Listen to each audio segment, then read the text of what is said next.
Bab 221, Tulang Putih Giok. Penerjemah, Lem Editor, Hites. Laser Celestial Lower Level. Ini bukanlah basis kultivasi yang lemah. Jika ini adalah Lin Fan yang lama, dia akan memuja binatang seperti ini. Namun, dirinya yang sekarang tidak lagi memiliki ruang di hatinya untuk sesuatu seperti ini. Lebih jauh lagi, basis kultivasi Ciki kesayangannya juga merupakan Laser Celestial Lower Level. Bagaimana mereka bisa kalah dengan keunggulan 2 lawan 1 ini? Lin Fan mengayunkan lengannya dengan kapak abadinya, menghangatkan dirinya untuk bersiap bertempur. Ciki menatap Lin Fan dan mengikutinya, mengayunkan sayapnya ke atas dan ke bawah, memutar cakar kecilnya. Ia bahkan memutar kepala ayam yang sangat melengkung itu dalam lingkaran, seolah-olah ia sedang mengalirkan darah dalam sistem tubuhnya, bersiap untuk pertarungan yang serius. Binatang raksasa yang berdiri di bawah air terjun itu tiba-tiba berdiri dengan kaki belakangnya, memukul dadanya seperti King Kong. Memperlihatkan giginya yang setajam silet, ia tampak sangat menakutkan. Jika Lin Fan tidak memiliki sistem untuk menunjukkan kekuatan sejatinya, dia mungkin akan takut dengan sikap ini. Namun sekarang, semakin banyak binatang itu berpose, semakin Lin Fan melihatnya sebagai rasa bersalah karena menyembunyikan kekuatan sejatinya. Lin Fan menyeringai puas. Dia muncul seketika di depan binatang itu, meninggalkan garis pelangi di jalannya. Sambil mengangkat kepalanya, dia mengejek, "Bertarung saja jika kau mau, hentikan omong kosongmu." CUCK. Ciki melebarkan sayapnya, mencoba terbang bersama Lin Fan juga. Namun, dia tidak bisa, jadi dia hanya bisa berdiri di tempat semula dan berteriak dengan angkuh. Binatang itu menundukkan kepala raksasanya perlahan dan melotot ke arah Lin Fan, bahkan tidak bergerak sedikit pun. Kemudian dia menggerakkan kaki belakangnya perlahan. Dengan gerakan cepat, dia melompat jauh ke kejauhan. Apa-apaan ini? Lin Fan tidak tahu apa yang sedang dilakukan binatang ini. Perilaku binatang itu sangat membingungkan. Setelah binatang itu melompat jauh, dia menatap Lin Fan dengan marah lagi. Sekali lagi, ia meraung dengan marah dengan ekspresi kebencian, seolah-olah ia bertekad untuk melawan Lin Fan sampai mati. Raungan ini mengguncang langit dan bumi, menyebabkan segala sesuatu di sekitarnya bergetar. Ia mengeluarkan aura yang meledak sekali lagi, siap untuk bertempur kapan saja. Melihat binatang buas itu, Lin Fan menyeringai lagi. Melawan binatang surgawi kecil, ia memiliki keyakinan penuh untuk membunuhnya. Meskipun poin pengalamanmu mungkin tidak terlalu banyak, kau masih akan menjadi makhluk yang cukup baik untuk diajak bertarung. Lin Fan terkekeh. Binatang buas itu melotot ke arah Lin Fan dengan jijik, seolah-olah ia bukan apa-apa. Terkejut melihat ekspresi binatang buas itu, Lin Fan bahkan lebih terkejut ketika ia berbalik dan segera melarikan diri. Lin Fan melirik Ciki. Apa-apaan ini? Itu saja. Binatang buas itu berlari begitu saja. Ini adalah pertama kalinya Lin Fan melihat seekor binatang berperilaku seperti ini. Seringkali, bahkan jika binatang itu bukan tandingan lawan mereka, mereka akan bertarung sampai mati. Tetapi binatang ini tahu bahwa ia bukan tandingan pria ini dan langsung kabur begitu saja. Lin Fan tertawa jengkel sambil menggelengkan kepalanya. "Hai, mengagumkan, mengagumkan." Sepertinya kecerdasan umum binatang akhir-akhir ini telah meningkat pesat. Ciki berteriak keras dan angkuh. Melompat ke bahu Lin Fan sekali lagi, dua pria dan ayam itu melewati air terjun dan masuk ke dalamnya. Saat masuk, Lin Fan mengamati sekelilingnya. Ini adalah sebuah gua dengan dinding merah menyala, yang darinya gelombang panas terus-menerus memancar. Tempat ini kira-kira seukuran 2 lapangan sepak bola, ukurannya pas untuk binatang yang telah melarikan diri. Lin Fan melangkah maju terus-menerus, hanya berhenti ketika ia sampai di sebuah pintu batu. Pintu itu sekitar 10 kaki panjang dan lebarnya. Tetapi yang menarik perhatian Lin Fan adalah sebuah gambar di atas pintu. Gambar itu sangat mirip dengan aslinya. Gambar itu menggambarkan 7 orang tua berdiri melingkar dengan posisi aneh seolah-olah mereka sedang berdiskusi.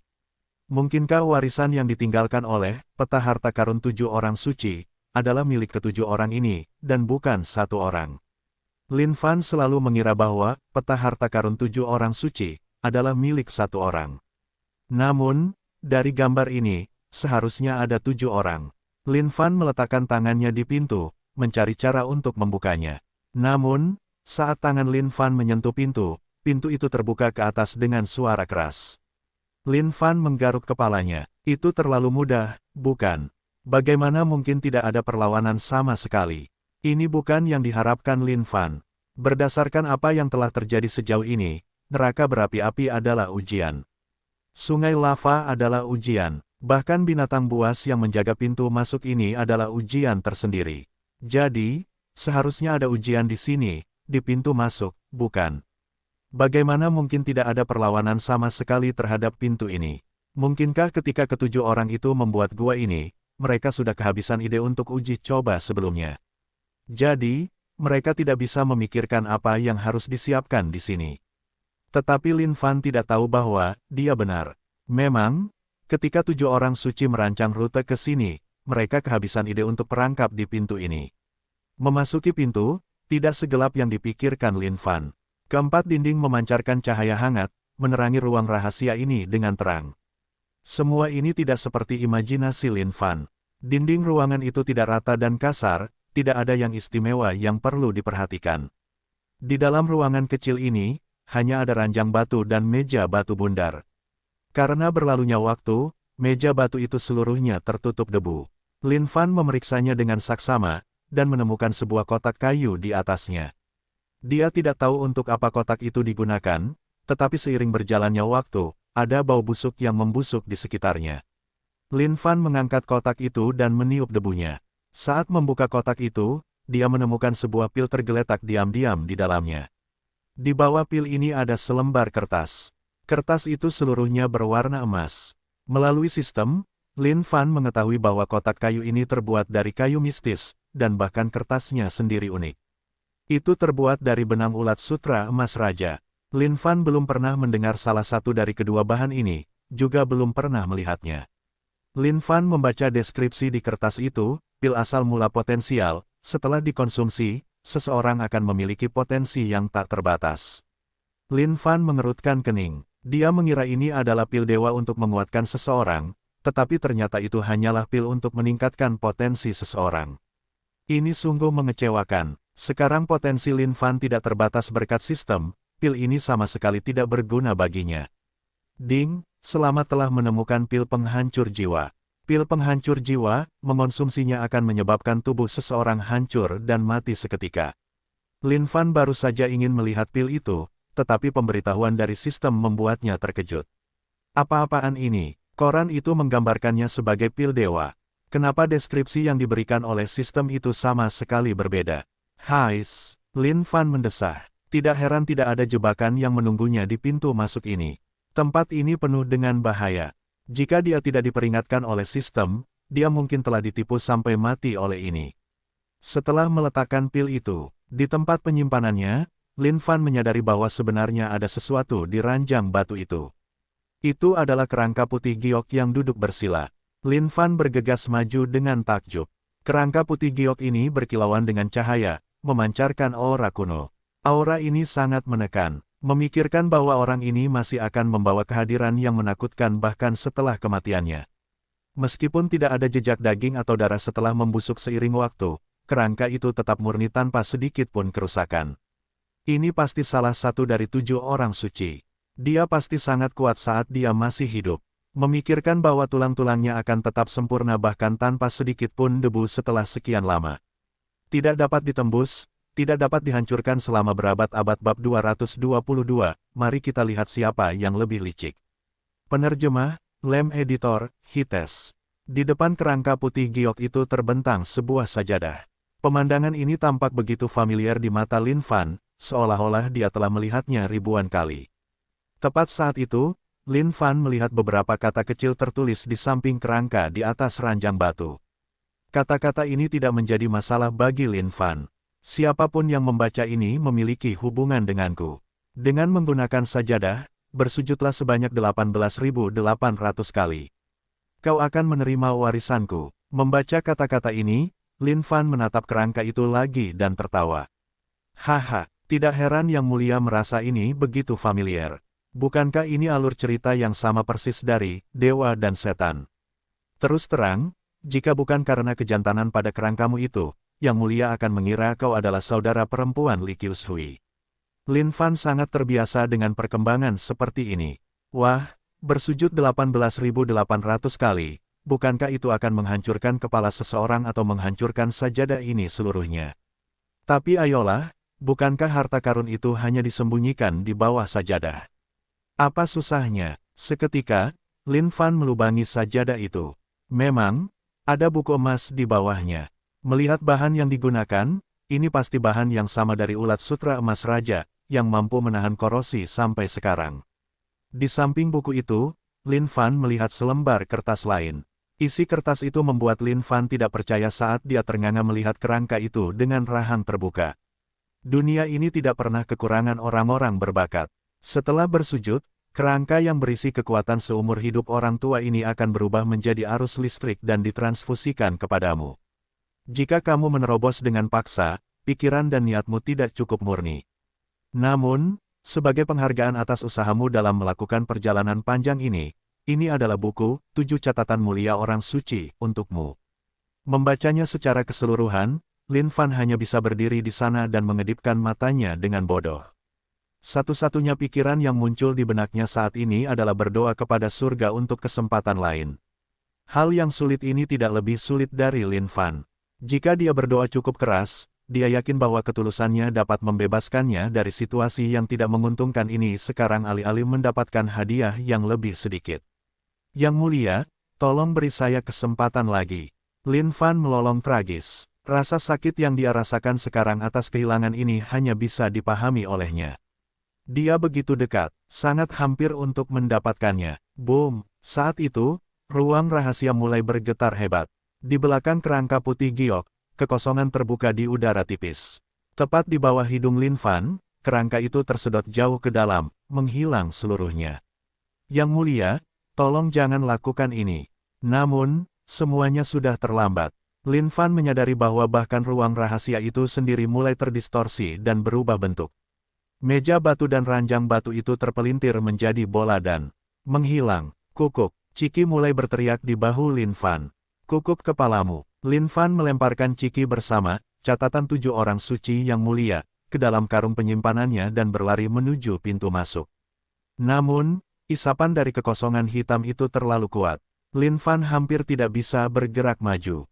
Persetan denganku. Penglihatan Lin Fan menjadi hitam saat dia melayang ke dalam kegelapan sekali lagi. Dasar gunung pintu masuk sekte kemuliaan. Serangkaian kereta kuda melaju kencang seolah-olah mereka telah melalui kesulitan yang tak terhitung jumlahnya di sepanjang perjalanan, berhenti hanya di pintu masuk sekte kemuliaan. Nyonya, kami di sini. Sebagai kepala pengurus rumah tangga keluarga Gong, adalah tanggung jawab Wang Hu untuk memastikan keselamatan majikannya. Dia tidak menyetujui keputusan majikannya untuk pergi ke sekte kemuliaan. Bagaimanapun, mereka tidak mampu menyinggung sekte glory apapun yang terjadi. Namun melihat wajah tegas majikannya, Wang Hu hanya bisa menghela napas jengkel dan mengikuti perintahnya. Dari kota Mo ke sekte glory adalah jalan pintas. Jika seseorang terburu-buru melewatinya, mereka bisa tiba dalam hitungan hari. Namun, jalan pintas itu berbahaya dan penuh dengan binatang buas. Pada akhirnya, mereka hanya bisa menggunakan alternatif yang lebih aman. Meskipun jalan ini lebih aman, perjalanannya sangat panjang, dan jalannya sangat bergunung-gunung dan berbatu. Setelah lebih dari sebulan, mereka akhirnya tiba di tempat tujuan. Sebuah tangan halus seperti batu giok terulur dari dalam kereta dan melangkah keluarlah seorang wanita cantik yang tak tertandingi. Di wajah wanita cantik ini ada ekspresi kesedihan serta tanda-tanda keraguan. Gong Bingye memiliki kecantikan yang tak tertandingi di dunia ini. Namun, sebagai seorang wanita, dia hanya punya 2 pilihan. Dia akan menjadi milik pria yang kuat, atau dia harus memiliki kekuatan absolut. Namun bagi Gong Bingye, jalan pertama adalah yang paling cocok untuknya. Meskipun keluarga Gong cukup makmur, mereka tidak cukup kuat untuk memberinya persediaan yang tidak terbatas yang dibutuhkan untuk kultivasi. Selain itu, dia mengenal dirinya sendiri dengan baik. Dia tidak dilahirkan dengan potensi yang sangat berbakat untuk dipersiapkan menjadi seniman bela diri yang terampil. Bahkan untuk memasuki basis kultivasi prasurgawi saja sudah menghabiskan terlalu banyak sumber daya keluarga Gong. Bahkan jika dia terus maju ke arah ini, masa depannya cukup suram. Nyonya, apakah Anda mempertimbangkan ini? Sebuah sekte tidak sepenuhnya sempurna dan luar biasa seperti yang kita orang luar pikirkan. Meskipun Wang Hu tahu bahwa hati majikannya teguh, dia tidak dapat menahan diri untuk tidak memperingatkannya sekali lagi. Gong Bingye tersenyum lembut seperti bunga yang sedang mekar, aku sudah memikirkannya. Keluarga Gong bukanlah sesuatu yang bisa dipikul sepenuhnya oleh seorang gadis sepertiku. Wang Hu mengepalkan tangannya erat-erat, meratapi ketidakberdayaannya dalam situasi ini. Dia mendongak ke puncak-puncak sekte kemuliaan yang menjulang tinggi itu. Inilah dia, sekte kemuliaan yang hanya bisa diimpikan semua orang untuk dimasuki. Mari kita berangkat, kata Gong Bingye. Ya, Wang Hu mengangguk. Untuk perjalanan ini, keluarga Gong hanya membawa serta para penjaga yang telah melayani mereka selama bertahun-tahun. Siapa kalian? Ketika Gong Bingye tiba di pintu masuk utama, dia dihentikan oleh para pengikut sekte kemuliaan yang sedang berjaga. Tuan-tuan yang baik, namaku Gong Bingye, kepala keluarga Gong di kota Mo. Tujuanku melakukan perjalanan ini adalah untuk mencari Lin Fan. Gong Bingye berkata dengan tenang. Kedua murid yang berjaga tercengang. Mengapa kalian mencari Master Muda Lin? Master Muda Lin telah meninggalkan sekte selama 2 bulan dan belum kembali. Gong Bingye pernah meragukan identitas Lin Fan. Namun, setelah melihat reaksi para murid ini, dia menghela napas lega dalam hatinya. Saya istri Lin Fan, di sini untuk mencarinya. Dia telah mengatakan kepada saya bahwa saya bisa datang kapan saja. Kedua murid itu ternganga menatap Gong Bingye. Mereka saling memandang dengan tak percaya. Istri Master Muda Lin, bagaimana mungkin? Namun, kemudian, mereka melihat Gong Bingye lagi. Mereka tidak dapat menyangkal bahwa bahkan para murid perempuan dari Puncak Jialan mungkin tidak cocok untuknya. Selain murid besar Puncak Jialan, Mu Bingyan, tidak ada orang lain yang benar-benar dapat menyamai kecantikannya. Meskipun nafsu birahi seharusnya tidak ada pada pria yang berkultivasi, pria mana yang benar-benar dapat melepaskan emosi fana seperti itu? Berpikir kembali, Master Muda Lin juga seorang pria.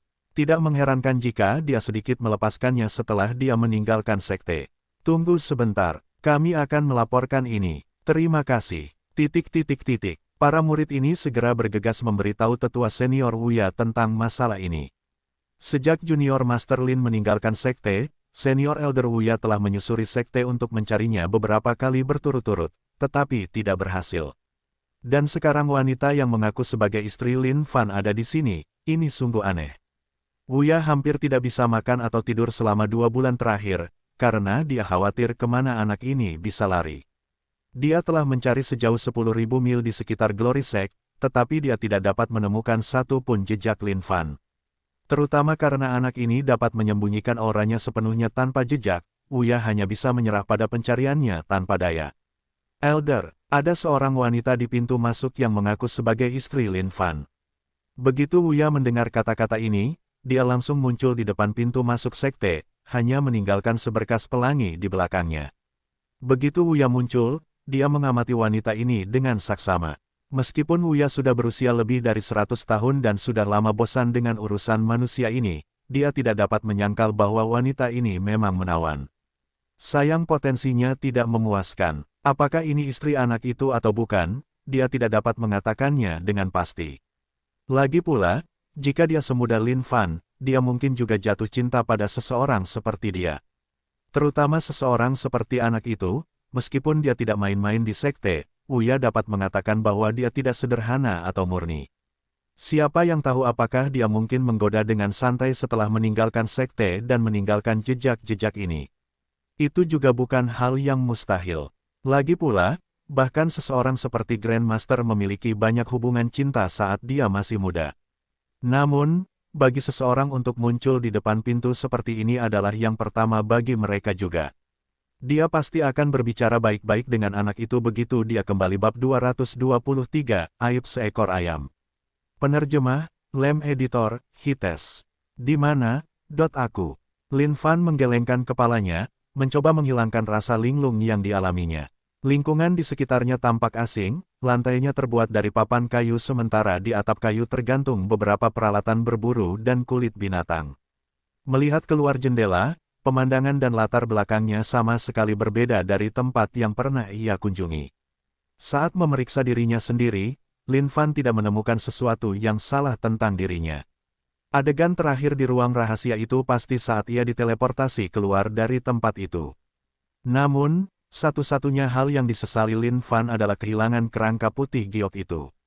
Sialan, Lin Fan juga memeriksa Ciki. Kerangka itu sedang tidur nyenyak di dalam karung penyimpanannya. Setidaknya, ia tidak kembali dari ekspedisi dengan tangan kosong. Bahkan tanpa peta harta karun 7 orang suci, ia berhasil menjinakkan keturunan binatang kuno. Sungguh panen yang luar biasa. Lin Fan mengeluarkan catatan mulia 7 orang suci. Ini adalah satu-satunya hal berguna yang dia dapatkan dari ruang rahasia. Dari kelihatannya, ini seharusnya sebuah keterampilan. Ding, selamat telah menemukan Seven Signs Glorious Record. Volume 1.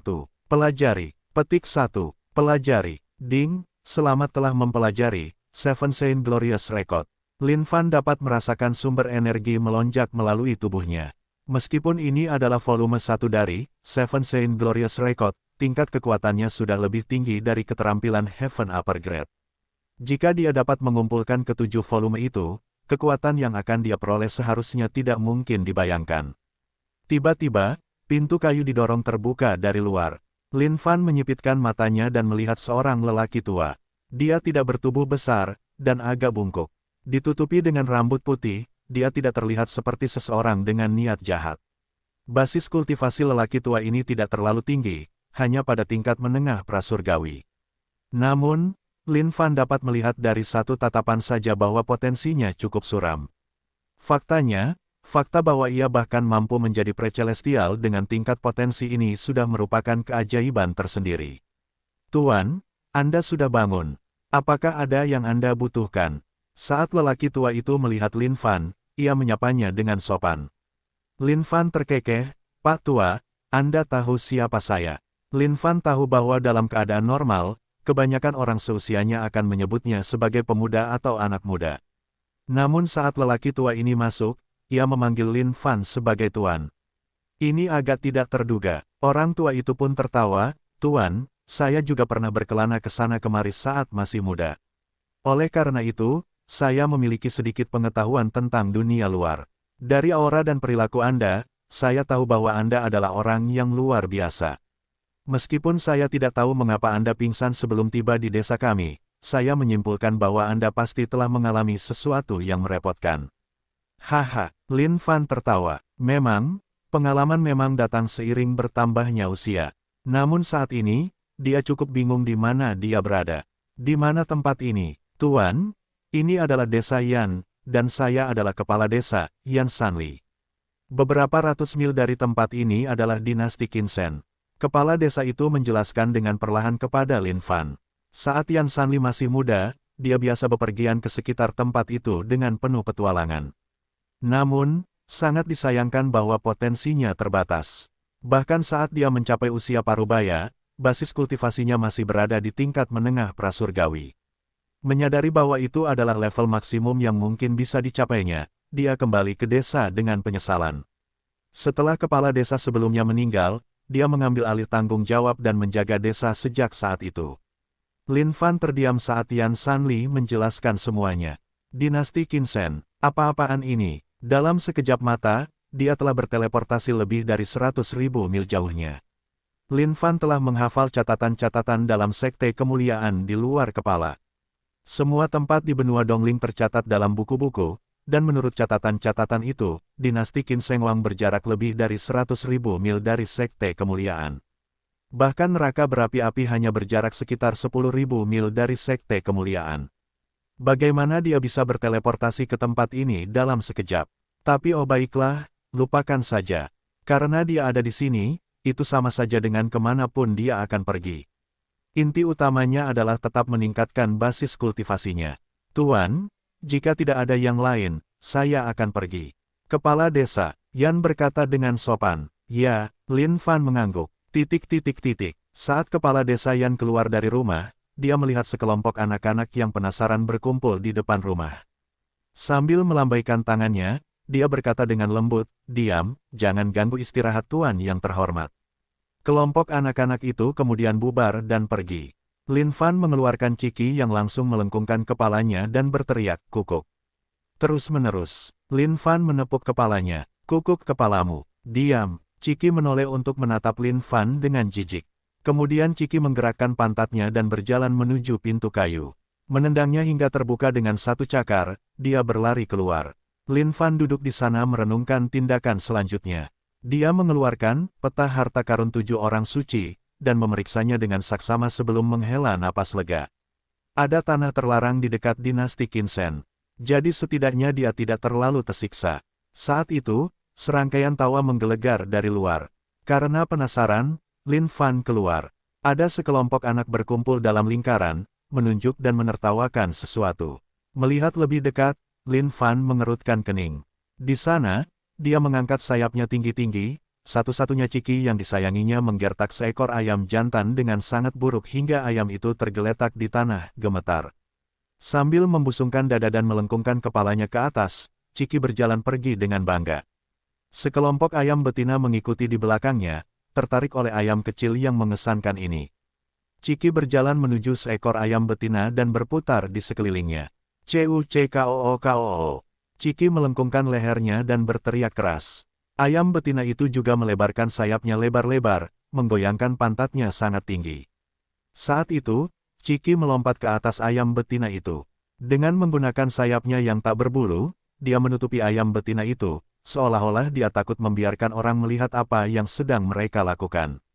Lin Fan benar-benar tercengang saat itu. Ayam jantan yang aneh, bahkan tidak ada sehelai bulu pun di tubuhnya. Seorang anak laki-laki yang tampak bodoh berkomentar, meneteskan lendir dari hidungnya. Menantu perempuan Ahda telah direnggut. Anak lain berkomentar, menunjuk ayam jantan yang marah yang masih tergeletak di lantai karena Ciki. Lin Fan menyeka butiran keringat di dahinya dan mengangkat Ciki dengan 2 jari, dasar pria tak tahu malu. Teriak Ciki keras, dia baru saja akan melakukan sesuatu yang bagus. Koo. Kepalamu, bawa pantatmu kembali ke sini. Lin Fan melemparkan Ciki ke dalam karung penyimpanannya tanpa daya. Terlahir sebagai binatang kuno yang terhormat, tetapi dia terlibat dalam tindakan berdosa seperti perselingkuhan dengan menantu ayam jantan lain. Di mana harga dirinya dan harga dirinya? Melihat apa yang baru saja dilakukan Lin Fan, semua anak di sekitarnya juga berteriak dengan gembira. Paman, apa yang terjadi pada ayam jantan itu? Apa yang kamu lakukan padanya? Bagaimana kamu membuatnya menghilang begitu saja? Kemana perginya? Melihat anak-anak yang sibuk ini, Lin Fan tidak bisa menahan senyum. Dia kemudian membagikan permen kepada mereka. Lin Fan berkeliling desa. Itu bukan tempat yang besar dengan mungkin hanya sekitar 100 penduduk. Mereka bertahan hidup dengan apa yang mereka bisa, berburu, memancing, dan sebagainya. Itu damai dan indah. Terhadap orang asing ini, semua penduduk desa juga sopan dan baik. Setelah seminggu di sini, Lin Fan merasa sudah waktunya baginya untuk pindah. Lin Fan sudah merencanakan semuanya. Tujuan berikutnya di Seven Signs Treasure Map adalah Laut Setan Mati. Lautan Setan Mati terletak sekitar ribuan mil jauhnya dari dinasti Qinsen. Kemudian, ia perlahan-lahan akan menaklukkan lokasi-lokasi lain yang ditunjukkan pada peta harta karun satu persatu. Keesokan harinya, Kepala Desa Yan, terima kasih atas akomodasi hangat Anda. Ini beberapa pil di sini. Bila ada yang terluka karena berburu binatang buas atau sejenisnya, selama mereka masih bernapas dan hidup, pil-pil ini pasti dapat menyelamatkan mereka. Lin Fan tidak memiliki banyak harta karun, tetapi ia memiliki cukup banyak tanaman obat. Menanam beberapa pil untuk penduduk desa ini adalah caranya untuk membalas kebaikan mereka. Kepala Desa Yan bukanlah orang yang tidak tahu tentang cara-cara dunia. Ketika ia mendengar tentang efek yang dihasilkan oleh pil-pil ini, ia sangat berterima kasih, mengucapkan terima kasih yang sebesar-besarnya kepada Lin Fan. Selamat tinggal, kita akan bertemu lagi jika kita memiliki afinitas. Setelah mengucapkan selamat tinggal, Lin Fan terbang ke udara menuju kejauhan. Sejak ia berhasil menembus peri celestial, ia telah memperoleh kemampuan untuk terhubung dengan energi sejati langit dan bumi, yang memungkinkannya untuk melintasi udara itu sendiri. Dengan kata lain, terbang. Meskipun kecepatannya tidak terlalu cepat, itu masih sangat nyaman dibandingkan dengan berjalan kaki. Melihat punggung Lin Fan, Kepala Desa Yan merasakan gelombang nostalgia. Pria ini mengingatkannya pada masa mudanya. Terbang di atas hutan, Lin Fan melihat ke bawah ke tanah di bawah, menuju selatan. Saat itu, dia melihat konvoi orang di bawah. Tapi, Lin Fan tidak terlalu memperhatikan mereka, mempercepat dan melanjutkan perjalanannya. Bab 224, Nasib Lebih Buruk dari Kematian. Penerjemah, Lem Editor, Hites. Dan desamu ada di depan. Seorang pria yang menunggangi seekor binatang bertanya dengan dingin. Dia mengenakan jubah bersulam, menunjukkan aura superioritas. Ya, putra mahkota, ada di depan. Pria yang mengikuti di samping Tuan Muda Zhou menjawab dengan tergesa-gesa. Baiklah, jika makhluk seperti itu memang ada, maka aku akan menjaminmu kekayaan seumur hidup. Mata Zhou Seng berbinar dingin. Jika makhluk itu nyata, itu akan sangat bermanfaat dalam membantunya memperjuangkan tahta. Di dinasti Qin Shen, ada lusinan putra mahkota. Jika seseorang ingin menonjol demi tahta, dia tidak hanya harus licik, dia juga harus memiliki kekuatan tempur yang sebenarnya. Putra mahkota, lalu tentang persyaratan yang aku minta darimu, pria yang memimpin jalan itu meringkuk dan bertanya dengan ragu-ragu. Tetapi pikiran untuk dapat menikmati kekayaan seumur hidup membuatnya ngiler. Begitu aku mendapatkan apa yang kuinginkan di sini, kau akan mendapatkan balasan yang setimpal. Tapi, kau tahu konsekuensinya jika aku tahu kau berbohong padaku, kan? Zhou Seng adalah salah satu putra mahkota yang bersaing untuk memperebutkan tahta. Orang desa ini telah menghentikannya di tengah jalan, mengklaim bahwa ada harta karun untuknya, berharap mendapatkan sesuatu yang baik sebagai balasannya. Bagi seseorang seperti Zhou Seng, dia bisa dengan mudah memberikan hadiah dan emas. Tapi membayangkan ada harta karun yang disembunyikan di desa ini sungguh tidak masuk akal. Ya, pangeran. Jangan khawatir. Setiap kata yang kuucapkan adalah kebenaran. Pria itu menjawab dengan cemas. Sebaiknya begitu. Zhou Seng menganggukkan kepalanya dan melambaikan tangannya. Lanjutkan. Sekelompok prajurit menakutkan yang mengenakan baju besi hitam mengikuti di belakang Zhou Seng. Di pintu masuk desa Yan, sekelompok anak-anak sedang bermain-main ketika di depan mata mereka muncul sekelompok prajurit. Beberapa anak yang lebih tua segera berlari untuk memberitahu orang dewasa. Setelah mendengar berita itu, kepala desa Yan bergegas datang. Ketika dia melihat sekelompok orang berkumpul di luar, wajahnya berubah. Terlebih lagi ketika dia melihat siapa yang memimpin. Mereka, anak yang tidak berbakti. Beraninya kau kembali. Kepala desa Yan berteriak marah, wajahnya memerah. Pria yang berdiri di antara para prajurit hitam menundukkan kepalanya dengan malu, tidak berani melakukan kontak mata dengan kepala desa. Zhou Seng tertawa dingin saat dia duduk di atas binatang buasnya, serahkan dengan patuh. Lin Fan telah terbang puluhan mil jauhnya dari desa, tetapi dia tidak bisa menghilangkan perasaan bahwa ada sesuatu yang salah. Di tempat terpencil seperti ini, bagaimana mungkin ada sekelompok besar orang? Apa yang sebenarnya mereka rencanakan? Selain itu, arah yang mereka tuju tampaknya adalah desa Yan. Karena khawatir, Lin Fan berbalik dan kembali. Apapun yang terjadi, ia harus memastikan sendiri apa situasinya. Bahkan jika tidak ada yang salah, ia hanya akan merasa tenang jika ia melihatnya sendiri. Karena ia sudah melewati mereka, ia mungkin sebaiknya memeriksanya. Jika benar-benar tidak ada yang salah, maka ia akan melanjutkan perjalanannya juga. Semakin dekat Lin Fan ke desa Yan, semakin ia menyadari bahwa langit tampak bersinar merah, dengan bau darah menyebar di udara. Jantung Lin Fan menegang saat ia mengerutkan kening. Apakah benar-benar ada yang salah? Ia maju lebih cepat. Tepat saat itu, ia mendengar tangisan sedih bergema di langit. Kutukan, umpatan, kemarahan, semuanya memasuki telinga Lin Fan. Menundukkan kepalanya, Lin Fan tidak bisa menahan amarah di dalam hatinya.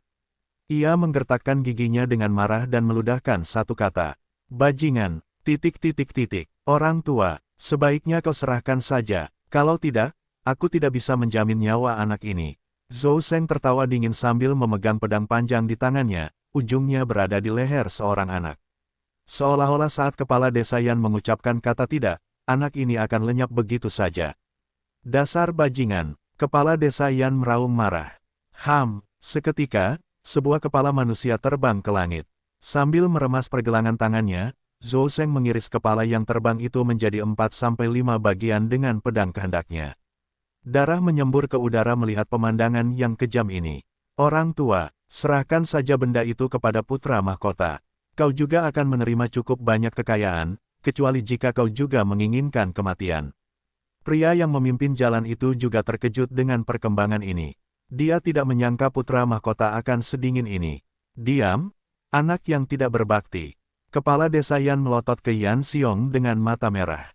Sepertinya kau tidak menyerah, ya. Baiklah, gadis ini tampaknya berusia 13-14 tahun. Usia yang sangat muda dan matang. Kau boleh memilikinya, Hei San. Zhou Seng tertawa dingin dan tidak simpatik. Terima kasih, putra mahkota. Saat itu, seorang prajurit berpakaian hitam berjalan keluar sambil menyeringai. Dia sangat besar, hampir seukuran beruang. Dengan tatapan haus di matanya, dia melotot ke arah gadis kecil yang meringkuk di lantai sambil gemetar. Sambil tertawa terbahak-bahak, dia menariknya. Kalian semua iblis. ... Siapa yang berhati batu di sini? Sepertinya kau masih belum mau menyerah, orang tua. Zhou Seng berkata dengan tidak berperasaan, diikuti dengan kilatan cahaya. Gadis kecil yang disekap Hei Xiong kepalanya terpisah dari lehernya. Aliran darah menyembur dari tempat kepalanya dulu bersandar, menyembur ke tanah saat tubuhnya terkulai lemas dalam adegan yang mengerikan ini. Aku akan melawan kalian sampai mati. Kepala desa Yan melolong sambil menyerbu maju. Namun di mata Zhou Seng, dia hanyalah seekor semut. Menebas secara diagonal dari bahunya, Zhou Seng menebas kepala desa Yan dengan kasar. Teriakan tragis bergema di langit. Bahkan Yan Xiong, yang menyaksikan ini, mulai gemetar tak terkendali. Putra mahkota, ini ayahku. Bisakah kau, Yan Xiong, ketakutan, hehe, mulai hari ini, kau akan menikmati kekayaan yang hanya bisa kau impikan. Apa gunanya lagi orang tua ini? Kecuali kau ingin mati menggantikannya, iya. Ekspresi membunuh melintas di wajah Zhou Seng saat dia tertawa gila. Perasaan ini, inilah dia. Perasaan mampu mengendalikan hidup dan mati semua orang di sekitar sini adalah yang terbaik yang pernah ada. Ya, Yan Xiong tergagap. Kau, benar, putra mahkota. Yan Xiong adalah putra kepala desa Yan. Dia telah lama mengetahui bahwa ada harta karun yang diwariskan dari generasi ke generasi oleh para leluhur desa Yan, hanya untuk dilindungi oleh kepala desa. Yan Xiong kemudian memiliki pikiran ternoda untuk mencuri harta karun ini untuk dijual di kota-kota dengan imbalan kekayaan. Namun setelah beberapa kali gagal, dia ditemukan oleh ayahnya. Dia kemudian diasingkan dari desa.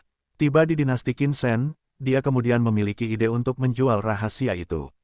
Bagi Yan Xiong, ini pasti harta yang tak ternilai. Karena itu, dia tidak dapat meminta bantuan orang biasa untuk ini. Namun, tidak mungkin dia akan pernah diberikan audiensi dengan penguasa dinasti. Jadi, setelah berkemah selama beberapa waktu, dia akhirnya melihat putra mahkota Zhou Seng. Berhenti di sana. Tepat saat itu, seberkas pelangi melintas di langit. Lin Fan melihat sekeliling, merasakan darahnya membeku. Siapa yang tega melakukan hal seperti ini? Begitu saja, semua penduduk desa tergeletak di sekitar, dibantai. Lebih jauh lagi, tidak ada satupun mayat yang utuh.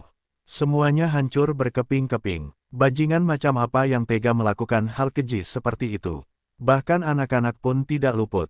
Sialan, Tuan, di mata kepala desa Yan, secercah harapan berkelebat saat dia melihat Lin Fan. Berjuang dengan sisa tenaga yang dimilikinya, dia mencakar tanah ke arah Lin Fan. Dengan sepasang tangan gemetar, dia mencengkeram celana Lin Fan dengan sekuat tenaga. Tuan, saya yang hina ini memiliki harta karun yang telah saya jaga selama beberapa generasi untuk desa. Harta karun itu tersembunyi di bawah gubuk kayu tempat Anda tinggal. Saya bersedia memberikannya kepada Anda, Tuan. Tolong, saya hanya memohon. Saya mohon, tolong balaskan dendam atas ratusan penduduk desa yang telah tewas yang gagal saya lindungi. Kepala desa Yan terisak sedih, air mata mengalir di matanya. Saat dia selesai, dia tersentak dan menghembuskan napas terakhirnya. Berdiri di sana, Lin Fan gemetar karena marah, matanya tertutup rapat. Saat dia membuka matanya, langit berubah. Aura yang belum pernah terlihat sebelumnya meletus dari tubuh Lin Fan. Baiklah, saya akan memberitahu Anda apa takdir yang lebih buruk daripada kematian. Bab 225, jika aku harus membunuh, bahkan aku akan takut pada diriku sendiri. Penerjemah, Lam Editor, Hites. Ini adalah kedua kalinya dalam hidupnya Lin Fan merasakan kemarahan seperti itu. Pertama kali adalah ketika sektenya dihancurkan, dan dia melihat kematian 3 kakak seniornya di depan matanya sendiri. Dan ini adalah kedua kalinya. Sekelompok bajingan yang tidak pantas disebut manusia membantai seluruh desa demi harta karun yang bahkan tidak mereka ketahui. Langit bergemuruh hebat saat ketegangan di udara meningkat dengan kecepatan yang menggetarkan. Meskipun Lin Fan tidak berusaha keras untuk mengembangkan teknik pedangnya secara khusus, pencapaiannya dalam teknik-teknik itu juga tidak bisa dianggap enteng. Kehendak pedang, Raja Pedang, dan Pedang Cakrawala, ketiga teknik pedang yang berbeda ini memungkinkan Lin Fan untuk menggabungkan esensi mereka menjadi kehendak pedang yang sepenuhnya unik yang hanya dimiliki olehnya. Tanpa angin dari sekitarnya, Lin Fan sudah membangun dinding kehendak pedang di sekelilingnya. Batu, pohon, rumput, pasir, segala sesuatu bergetar hebat di bumi, seolah-olah ada kekuatan tak dikenal yang menarik dan menyeret mereka. Binatang yang ditunggangi putra mahkota Zhou Seng itu terkapar di tanah, berjuang keras dan berteriak dengan keras. Binatang itu begitu takut sehingga tidak berani bergerak sedikit pun, dan terus gemetar. Demi kekayaan dan kekuasaan, kau membantai seluruh desa yang dihuni orang-orang tak berdosa. Tidak ada tempat di dunia ini untuk orang sepertimu. Lin Fan membuka mulutnya perlahan, menunjuk Yan Xiong yang ketakutan. Yan Xiong menatap semua itu dengan ketakutan. Kakinya tidak berhenti gemetar. Ia sangat ingin mengatakan sesuatu untuk membantah ini, untuk menjelaskan apa yang sedang terjadi, tetapi ia begitu takut sehingga ia tidak bisa sama sekali. Dan ketika ia melihat pria itu menunjuknya dengan jari, ia bisa merasakan jantungnya berhenti berdetak. Tidak, seketika, Yan Xiong terkurung dalam pedang kehendak, menutupi seluruh tubuhnya. Pedang kehendak yang setajam silet itu mencabik tubuh Yan Xiong.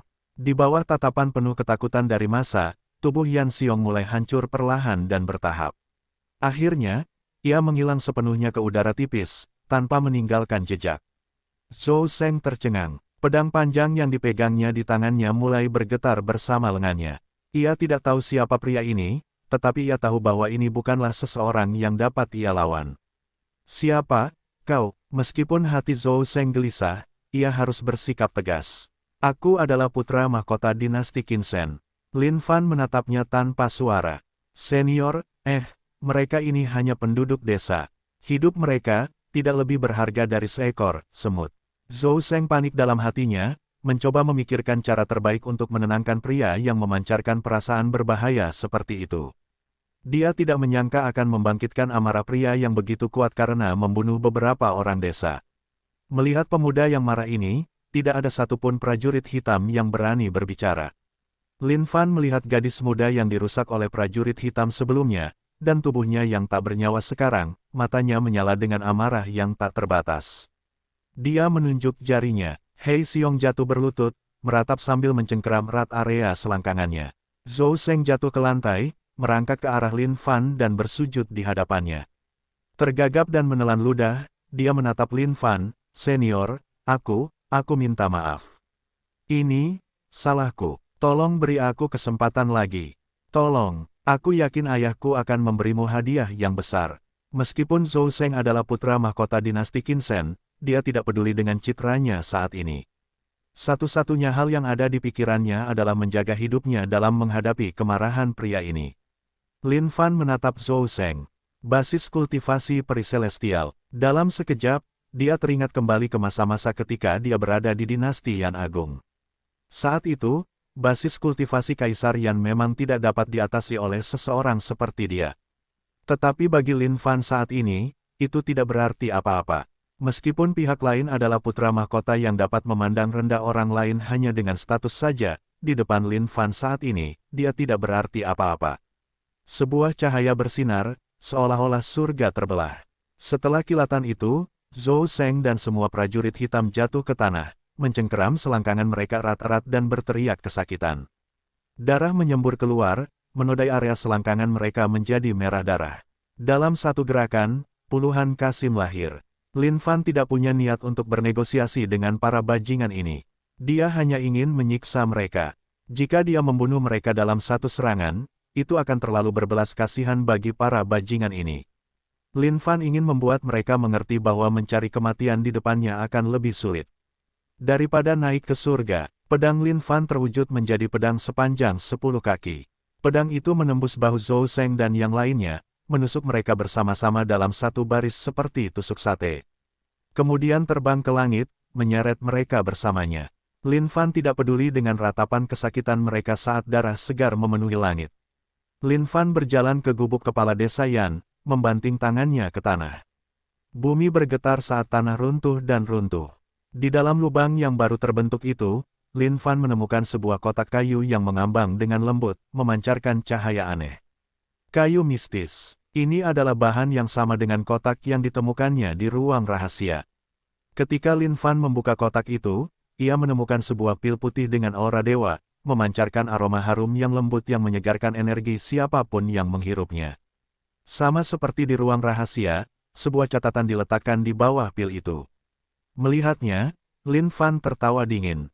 Aku telah membiarkan desa Yan menjaga harta karun ini untuk generasi yang akan datang. Sekarang setelah dicuri, ini juga termasuk dalam perhitungan orang tua ini. Ini adalah pil yang memberontak terhadap surga dan dapat mengubah jalannya alam. Harap gunakan dengan bijak agar tidak mempermalukan nama 7 orang suci. Kata-kata ini mengalir seperti puisi, namun Lin Fan hanya bisa menertawakan ironi dari semua itu. Dihitung, memang, ini semua diperhitungkan dan diprediksi. Lagi pula, makhluk kuat mana yang merupakan makhluk sederhana sejak awal. Jika bukan karena sistem Youth Truly, dia mungkin benar-benar telah ditipu oleh mereka juga. Lin Fan tertawa dingin, mencengkeram pil putih itu. Memang tidak ada makan siang gratis di dunia ini. Manakah dari makhluk-makhluk ilahi itu yang bukan rubah tua yang licik dan licik? Bagaimana mungkin mereka memberkati dunia setelah mereka meninggal? Setiap orang untuk dirinya sendiri, dan para makhluk ilahi ini tidak berbeda. Dia telah merencanakan ini sejak zaman kuno hingga hari ini. Go, saat itu, seekor anjing hitam muncul di hadapan Lin Fan, menggonggong sambil gemetar tak terkendali. Lin Fan menatap anjing itu dan tersenyum dingin. Anggota tubuh anjing itu gemetar saat perlahan melayang ke arah Lin Fan. Karena kamu mengirim Youth Truly serangkaian peristiwa alamiah yang telah direncanakan sebelumnya ini, biarkan Youth Truly menciptakan sifat baru untukmu juga. Membuka telapak tangannya, pil putih Heaven Revolting Life Changing Godly melayang ke mulut anjing itu. Lin Fan kemudian memasukkan anjing itu ke dalam karung penyimpanannya, tidak lagi berbicara tentang kejadian itu. Menggunakan pedang kehendaknya, dia mengangkat tubuh penduduk desa satu persatu, menempatkan mereka dengan lembut ke dalam lubang yang telah dia buat. Orang tua, yang mulia adalah orang yang membayar apa yang menjadi utangnya, baik itu rasa terima kasih atau dendam. Yakinlah, dinasti Qin Shen harus binasa. Melambaikan tangannya, Lin Fan mengisi lubang itu dengan tanah dan lumpur, menciptakan tanah yang rata sekali lagi.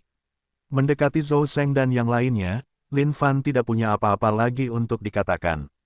Dia terbang ke arah dinasti Qin Shen. Lepaskan aku putra mahkota dinasti Qin Shen.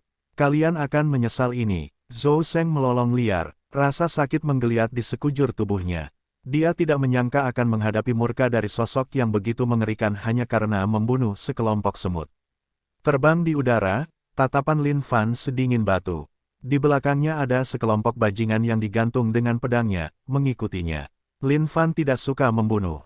Tetapi jika dia cukup marah untuk membunuh, bahkan dia akan takut pada dirinya sendiri. Bab 226, Ketidakadilan bagi Rakyat.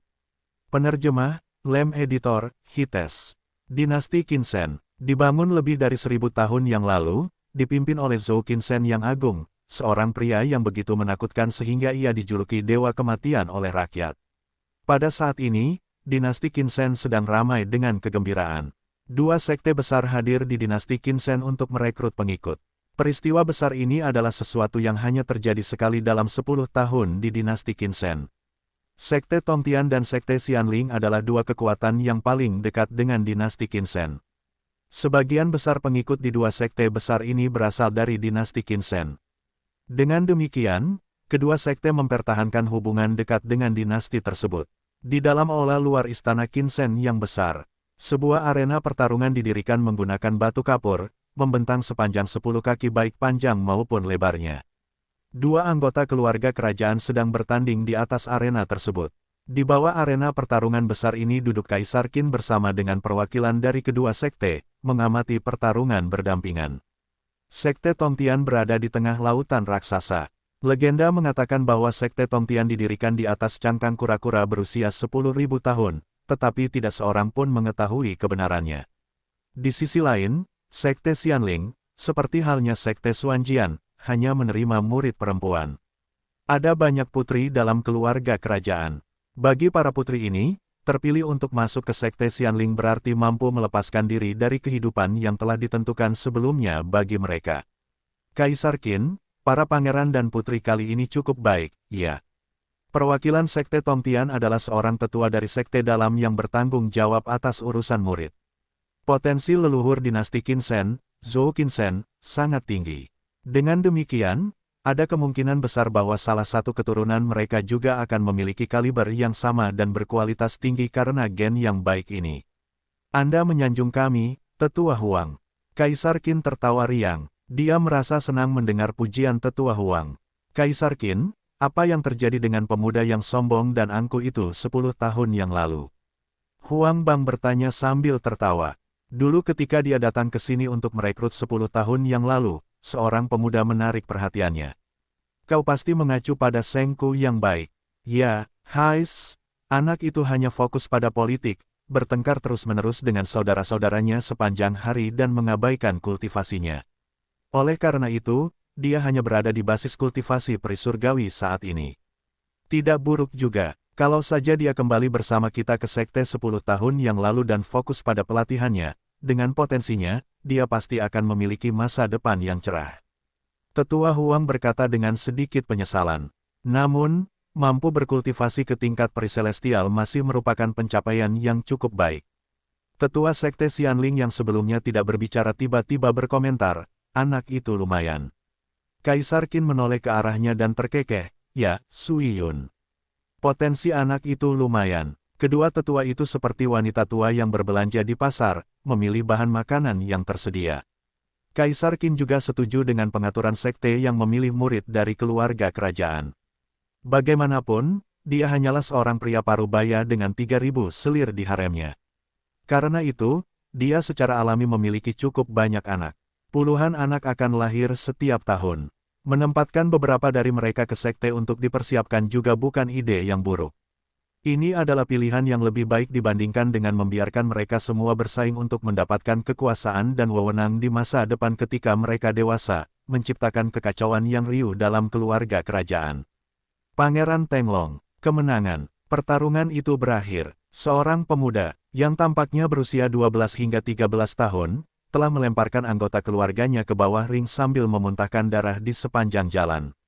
Sambil mengangkat kedua tangannya, dia menatap orang yang terjatuh itu dengan tatapan jijik.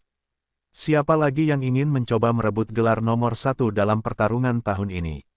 Jika kau marah, naiklah. Tenglong berdiri di atas ring, berteriak dengan arogan. Melihat pemandangan ini, Kaisar Qin menggelengkan kepalanya. Aku mempersembahkan adegan yang memalukan untuk kedua tetua yang hadir. Jangan khawatir, anak ini baik. Tetua Huang tertawa sambil mengangguk setuju. Anak ini memiliki potensi yang bagus. Dia akan tumbuh menjadi orang yang berbakat. Meskipun Tenglong baru berusia 12-13 tahun, dia memiliki sifat yang kejam. Demi melatih dirinya sendiri, dia telah membunuh banyak tahanan di penjara dengan tangan kosong. Teriakannya yang arogan dipenuhi dengan niat membunuh, membuat saudara-saudarinya yang lain yang ikut dalam pertarungan merinding. Sifat pembunuhnya terlalu kuat. Tetua Yin dari Sekte Xianling menggelengkan kepalanya. Tiba-tiba, Kaisar Qin dan kedua tetua itu langsung berdiri. Mereka menatap langit yang jauh sambil mengerutkan kening. Mereka bisa merasakan kekuatan yang sesekali bergerak ke arah mereka dari langit yang jauh. Bersamaan dengan itu terdengar teriakan dan ratapan yang teredam. Lin Fan telah tiba di langit dinasti Qinsen bersama Zhou Sheng dan yang lainnya. Melihat istana kerajaan, Lin Fan bergegas. Zhou Sheng dan yang lainnya senang melihat tempat yang dibawa Lin Fan kepada mereka. Namun di tengah tangisan tragis dan rasa sakit yang menyiksa, mereka tidak bisa berkata apa-apa lagi. Ketika Kaisar Qin akhirnya mengerti apa yang terjadi, ekspresinya berubah total. Dia menenangkan diri sebelum bertanya. Bolehkah saya tahu siapa tuan ini? Mengapa Anda menyakiti anak saya? Kaisar Qin menatap Zhou Sheng yang berada di belakang Lin Fan. Darah menetes di sepanjang jalan, dan tenaga hidupnya lemah. seolah-olah dia hanya beberapa inci dari pintu kematian. Anggota keluarga kerajaan yang ikut serta dalam pertarungan itu juga melihat ke langit. Ketika mereka melihat apa yang terjadi, mereka menjerit kesakitan. Mereka tahu siapa pria yang diseret ini. Dia adalah kakak laki-laki mereka, putra mahkota Zhou Sheng. Di antara kerumunan, beberapa orang khawatir sementara yang lain diam-diam dipenuhi kegembiraan. Sebagai orang nomor satu dalam pertarungan itu, Teng Long tenggelam dalam perhatian massa. Tapi siapa orang ini yang muncul entah dari mana, mencuri perhatiannya. Dia tentu saja tidak senang. Tetapi ketika dia mengangkat kepalanya dan menyadari bahwa pria yang ditawan itu adalah saudaranya, dia juga berteriak, "Pencuri! Lepaskan kakak laki-lakiku." Penatua Huang mengerutkan kening dan melangkah maju. "Ada apa, Tuan? Bisakah kita membahas ini dengan damai?" "Siapa Kaisar Qin?" Lin Fan bertanya dengan dingin. "Saya yang mulia." Kaisar Qin menatap Lin Fan, api perlahan menyala di dalam dirinya juga. Dia telah membantai 108 penduduk desa yang tidak bersalah. "Bagaimana Anda ingin menyelesaikan ini?" Lin Fan bertanya. Setelah mendengar kata-kata ini, Kaisar Qin terkejut.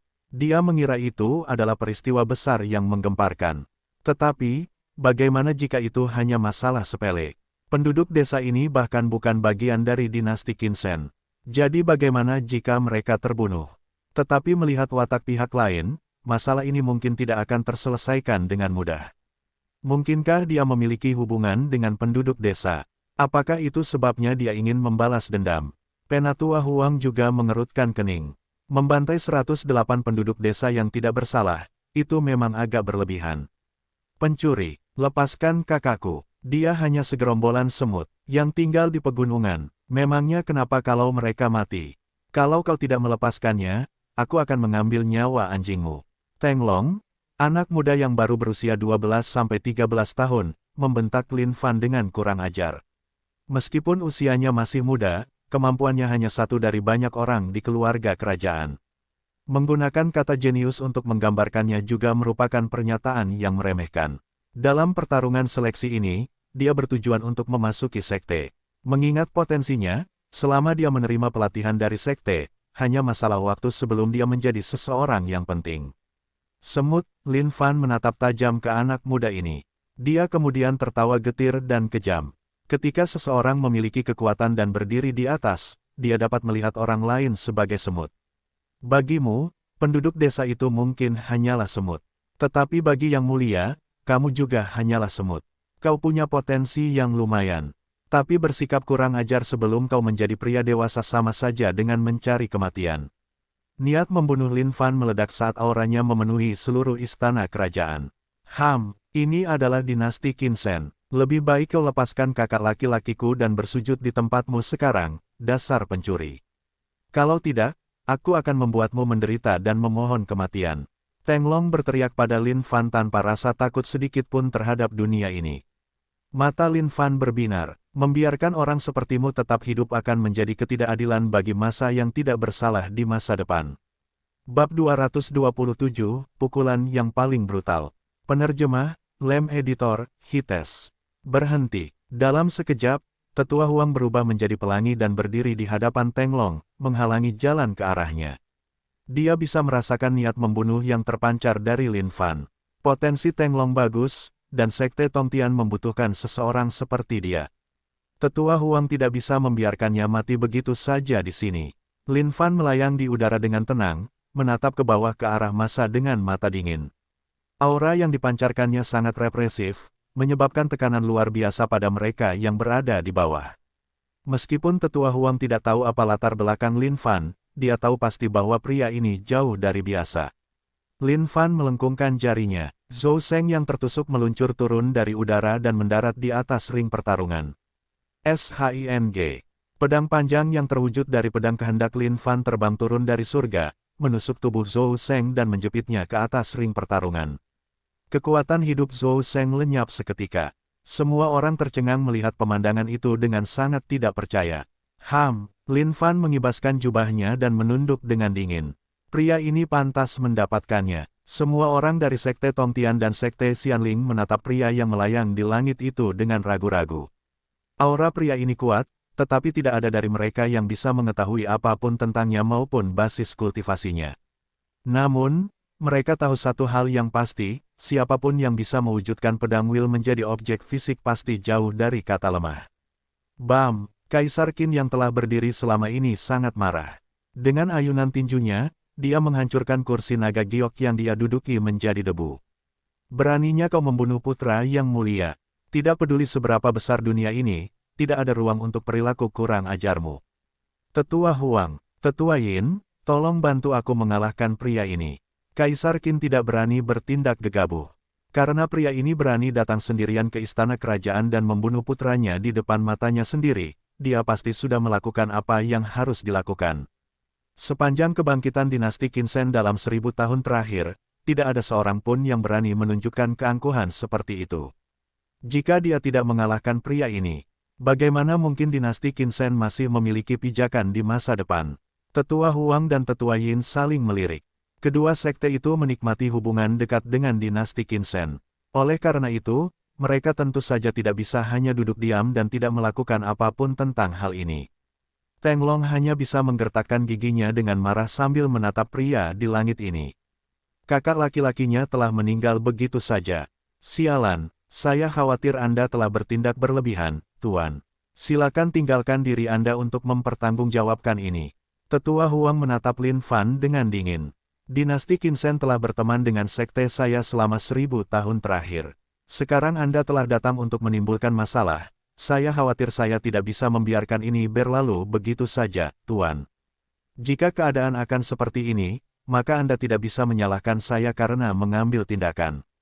Wajah Penatua Yin tampak keras. Meskipun tidak tepat bagi putra mahkota untuk membantai orang-orang yang tidak bersalah, ini bukanlah masalah besar. Ini adalah dunia yang kejam di mana yang terkuatlah yang harus bertahan hidup. Jika mereka mati, biarlah. Mereka tidak mungkin bisa dihidupkan kembali.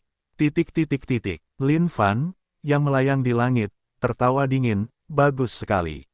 Yang terkuat yang harus bertahan hidup ya. Bagus sekali. Kalau begitu, tutup mulutmu. Yang mulia akan mengalahkan kalian semua satu persatu. Lin Fan mengerahkan seluruh kemampuannya, dengan pedang cakrawala, dan kehendak pedang, di punggungnya. Lin Fan memegang batu bata legendaris 95 di tangan kirinya dan kapak abadi di tangan kanannya. Di belakangnya melayang, iblis langit tanpa wajah, dengan 3 kepala dan 6 lengan, bersama dengan wajah jahat, melihat ke bawah seperti aliran deras yang mengamuk. Aura Lin Fan meledak di seluruh tempat. Dalam setiap pertempuran, Lin Fan pasti akan mengeluarkan semua yang dimilikinya. Bahkan jika lawannya lemah, Lin Fan tidak akan menahan diri. Lagi pula, jika dia tidak mengeluarkan kekuatan sejatinya, lalu apa gunanya berlatih untuk menjadi begitu kuat? Jika pasang surut menguntungkannya, dia akan menungganginya. Dan jika pasang surut tidak menguntungkannya, dia akan tetap tenang. Namun, melihat keadaan hari ini, terlepas apakah itu menguntungkannya atau tidak, dia akan menungganginya. Apa ini? Melihat sikap Lin Fan, Tetua Huang merasa bingung sejenak. Ini adalah pertama kalinya dia bertemu seseorang yang dapat menggunakan begitu banyak aura dan sikap yang berbeda. Terlebih lagi, masing-masing dan setiap keterampilan ini menakutkan dengan caranya sendiri. Kaisar Qin, tolong bersama-sama. Penatua Yin juga terintimidasi oleh aura pria ini. Dilihat dari penampilannya, pria ini telah menguasai berbagai keterampilan Heaven Upper Graded. Dan di mata mereka, ini sama sekali tidak mungkin. Bagi orang normal untuk menguasai bahkan satu keterampilan Heaven Upper Graded akan membutuhkan waktu setidaknya puluhan tahun. Baiklah, Kaisar Qin juga meraung marah, melesat ke arah Lin Fan dengan sekuat tenaganya dengan penuh pembunuhan. Lin Fan hanya bisa tertawa dingin menghadapi semua ini. Benar, kemarilah. Aku akan membuatmu mengerti arti dari kengerian yang sebenarnya. Lin Fan meledak. Dia bertekad untuk mengalahkan setiap orang di depan matanya. Mengaktifkan stealth, tubuh Lin Fan muncul sebentar-sebentar. Ketiganya tercengang mendengar ini, berhenti sejenak. Apa-apaan ini? Bagaimana dia melakukan semua ini? Bunuh. Langit berubah saat kapak abadi itu diayunkan ke arah Tetua Huang. Satu tebasan berisi kekuatan yang luar biasa sehingga seluruh kehampaan terkoyak. Wajah Tetua Huang menjadi pucat pasi. Menggeser tubuhnya, dia nyaris menghindari pukulan itu dengan jarak sehelai rambut. Lin Fan tertawa dingin atas. Usahanya yang sia-sia dan mengaktifkan pedang kehendaknya. Iblis berkepala 3 dan berlengan 6 itu menghunus pedang dan mengayun ke bawah melintasi kehampaan, menyerang Tetua Huang sekali lagi. Tetua Yin, Kaisar Qin. Apa yang kau tunggu? Tetua Huang nyaris tak bisa berbuat apa-apa. Lawannya terlalu kuat, dia kewalahan hanya dengan menghindari dan menangkis serangan, tidak punya waktu untuk membalas. Mengerikan, pria ini terlalu menakutkan. Tetua Huang belum pernah bertemu seseorang dengan gaya bertarung seperti itu. Dan faktanya, melawan Lin Fan tidak tampak seperti 1 lawan 1. Tetua Huang merasa seperti sedang melawan 3 orang sendirian.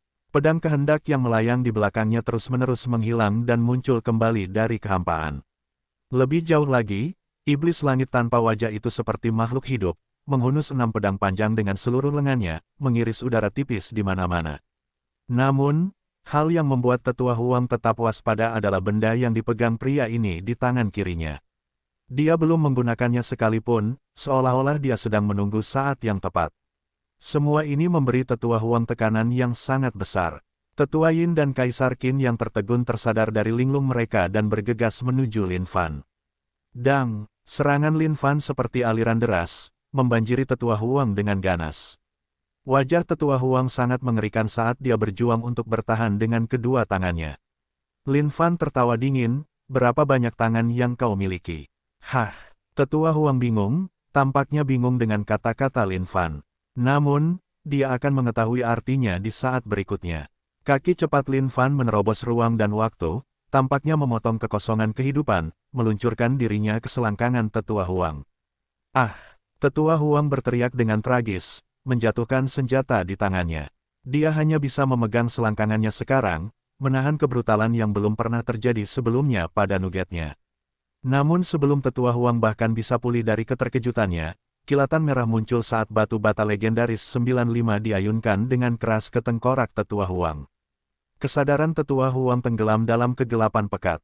Memutar pergelangan tangannya, Lin Fan mengirimkan pedang kehendak, menembus tubuh Tetua Huang, menjepitnya ke tanah. Lin Fan tidak punya niat untuk mengakhiri hidupnya. Ding, selamat karena telah mengalahkan Huang Bangyang, si celestial rendah tingkat rendah. Ding, poin pengalaman plus 2 juta. Penatua Yin, yang sedang berlari ke depan, berhenti sejenak, dengan ekspresi ketakutan dan keraguan di matanya. Tolong tunggu sebentar, Tuan. Namun Lin Fan tidak peduli dengan permintaannya. Dengan ayunan kapaknya, kekosongan itu terkoyak sekali lagi. Pedang Will muncul dan terwujud di belakangnya dengan iblis langit tanpa wajah mengayunkan 6 pedangnya, menari-nari di udara. Tepat saat itu, Kaisar Qin menyerang dengan serangan telapak tangan. Namun, Lin Fan bahkan tidak mau repot-repot untuk berbalik. Dia tidak peduli jika orang ini terus menghujaninya dengan pukulan. Penatua Yin pucat pasi, senyum pada pria ini jahat dan mengerikan.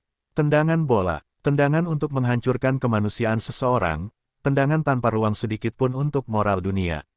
Berdasarkan eksperimen Lin Fan, keterampilan ini berhasil pada pria dan wanita. Area selangkangan dipenuhi dengan saraf. Mempersenjatai kakinya dengan energi sejati untuk memulai, kekuatannya berada di luar imajinasi. Ah, suara renyah dan bernada tinggi bergema di langit. Namun, sebelum Penatua Yin sempat menyelesaikan teriakannya, Lin Fan menamparkan kepalanya dengan batu bata, yang membuat orang itu ikut turun ke dalam kegelapan. Para penatua, murid-murid dari kedua sekte terkejut dengan kejadian ini. Melihat betapa mudahnya para penatua mereka dikalahkan oleh pria ini, mereka semua terpaku di tempat. Kuat, sangat kuat, pria ini terlalu kuat, bahkan tidak ada ruang untuk membalas. Ding, selamat karena telah mengalahkan Yin Hong, makhluk surgawi tingkat rendah. Ding, poin pengalaman plus 2 juta. Lin Fan mengalihkan pandangannya ke arah Kaisar Qin, yang masih mencoba untuk memberikan sedikit kerusakan pada Lin Fan. Sudah selesai. Kondisi tubuh fisik Lin Fan juga seperti makhluk surgawi tingkat rendah. Itu bukanlah sesuatu yang bisa dikalahkan orang-orang ini dengan mudah.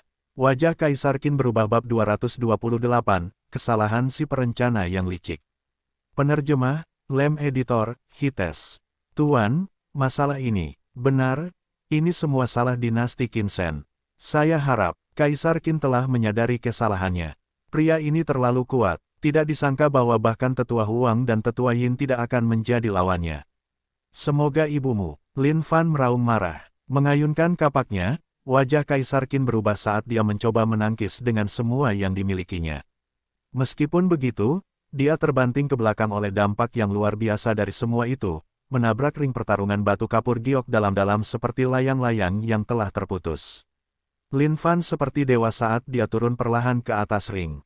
Di bawahnya, semua murid dari kedua sekte tidak berani mengeluarkan satu suara pun. Tetua mereka telah dikalahkan tepat di depan mata mereka, dan bahkan saat ini, tidak ada yang tahu apakah mereka masih hidup atau mati. Semua orang dipenuhi rasa takut.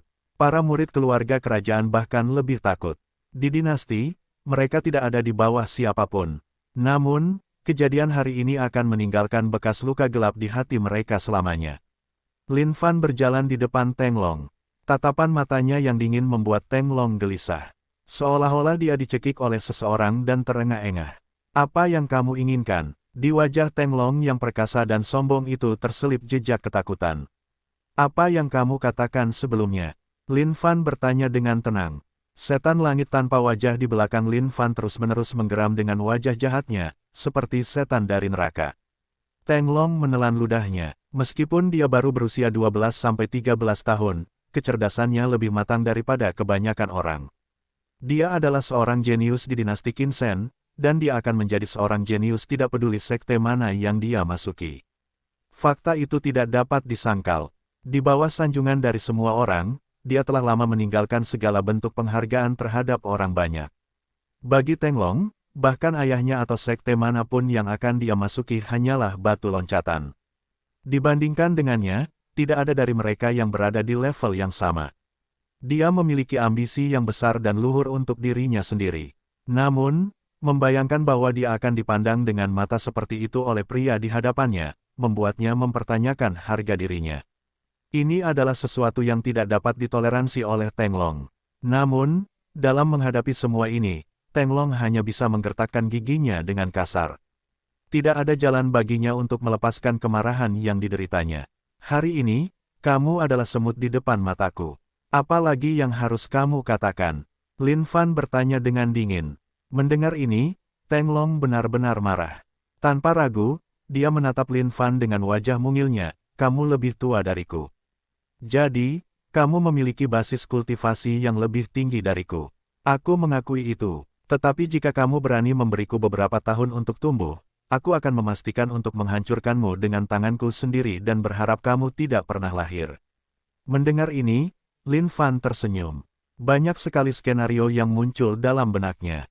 Dalam semua novel yang telah dibacanya, siapa di antara tokoh utama yang tidak pemarah dan keras kepala? Pada saat yang sama, siapa di antara para penjahat yang tidak bodoh?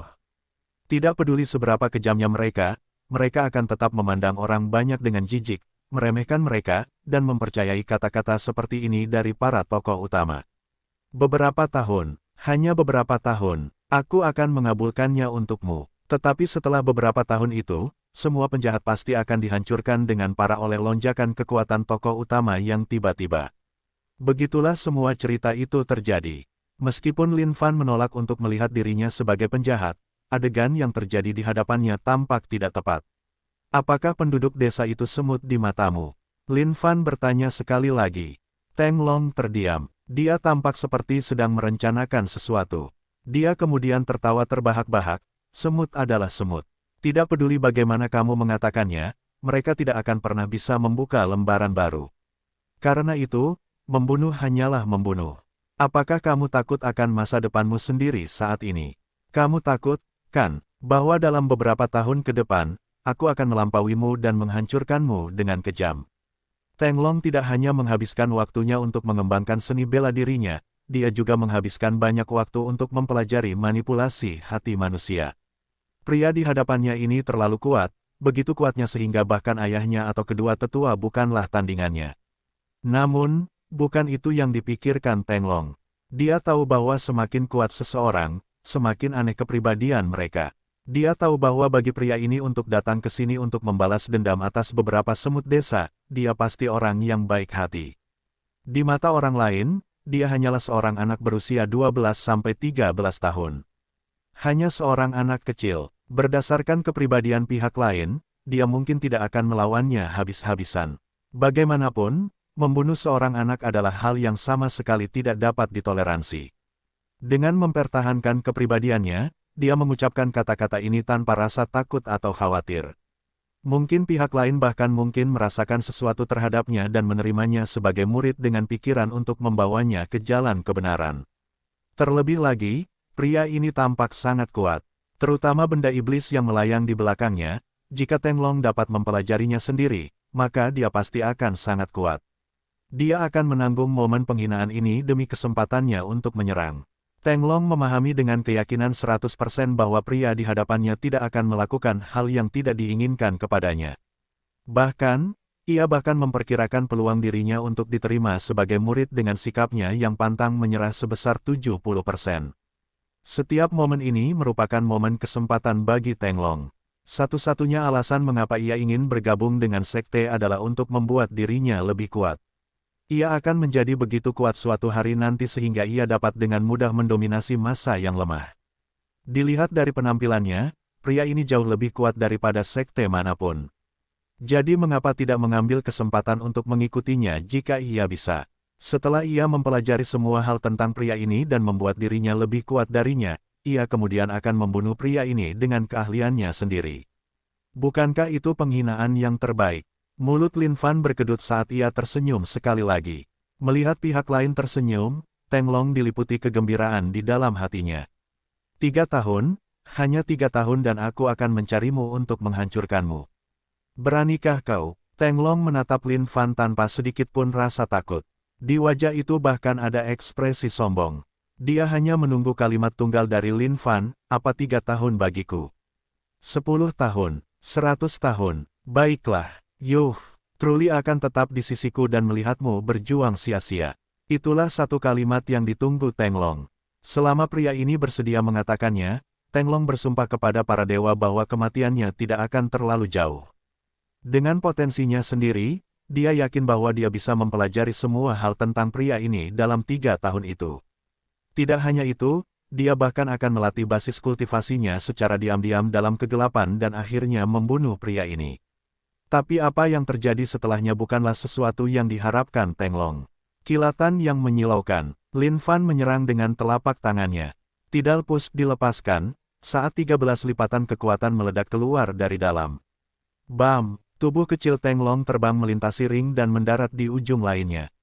Semua tulang dan organ dalamnya terkoyak dan patah. Dengan sisa tenaganya, dia mengangkat jarinya, kau.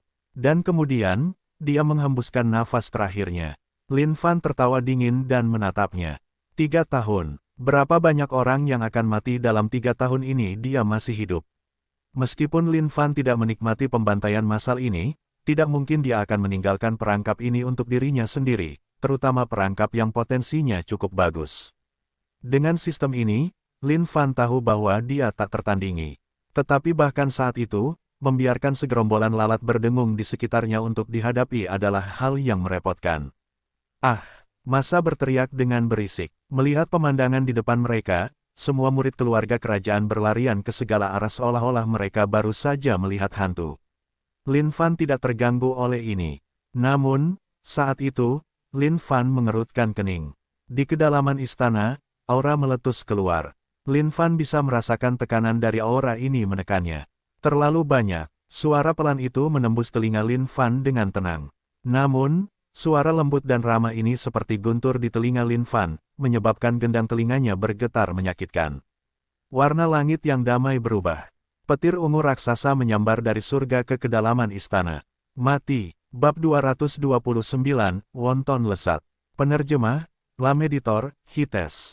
Wajah Lin Fan berubah. Aura ini cukup kuat, bahkan, hanya merasakannya saja sudah hampir mencekik saluran napasnya. Memikirkan bahwa bos seperti itu akan bersembunyi di dalam dinasti Qin Shen. Ini bukanlah sesuatu yang diharapkan Lin Fan. Lebih jauh lagi, petir ungu sebelumnya membawa serta perasaan yang tidak menyenangkan seolah-olah seseorang telah menembus sesuatu. Apakah orang ini diam-diam berlatih di dalam istana selama ini, dan trauma dari serangan gencar ini telah membangunkannya untuk menerobos ke tingkat yang lain? Haha, Lin Fan melengkungkan kepalanya menghadap langit dan tertawa terbahak-bahak. Mati. Apakah kau pikir orang sepertimu yang telah bersembunyi di dalam selama ini dapat membunuh yang mulia? Sungguh lelucon. Mata ganti mata, gigi ganti gigi. Yang mulia telah membalas dendam atas 108 nyawa di desa Yan. Aku tidak ingin membunuh orang tak berdosa lagi. Jadi, aku akan mengampuni nyawamu yang hina ini. Hargai kesempatan ini. Lin Fan mengibaskan jubahnya, kedua tangan di belakang punggungnya, jelas-jelas mengabaikan kehadiran orang ini di dalam. Di bawah tatapan menakutkan para murid dari kedua sekte, Lin Fan menghilang. Para murid dari kedua sekte itu ketakutan tak terkira. Sekarang para tetua mereka sedang menunggu nasib mereka yang tidak diketahui. Mereka tidak dapat melakukan apapun terhadap kekuatan menakutkan pria ini. Sekarang Lin Fan telah mencari pembalasan dendam, dia merasa jauh lebih baik. Hal yang mendorongnya maju sebelumnya adalah adrenalin. Demi desa Yan, dia benar-benar bersemangat. Namun sekarang setelah semuanya berakhir, Lin Fan mendapatkan kembali ketenangannya dan kembali ke dirinya yang biasa. Dia perlu memastikan bahwa dia tidak melupakan keselamatannya sendiri demi balas dendam. Saat Lin Fan memasuki mode siluman, dia langsung lari tanpa ragu-ragu. Ketika seseorang berada di luar, dia hidup dengan citra dan reputasinya. Jika dia lari di hadapan massa, di mana dia akan menyembunyikan wajahnya dari sana. Hanya dengan kedok tidak terlihat dia bisa mendapatkan kembali dirinya yang dulu. Jika kau tidak bisa mengalahkan mereka, larilah dari mereka. Itulah cara hidup Lin Fan. Terutama orang misterius dari dalam ini, Lin Fan tidak punya masalah pribadi dengannya. Tidak ada gunanya bertarung sampai mati dengannya. Mengenai apakah pihak lain membencinya atau tidak, itu bukan hak Lin Fan untuk memutuskan. Lin Fan terus-menerus mengomel bahwa keberuntungannya tidak terlalu baik. Sejak dia meninggalkan sekte, perjalanannya penuh dengan kemalangan. Setiap kali dia menyapu bersih suatu tempat, bos besar terakhir akan muncul untuk mengalahkannya dengan kejam.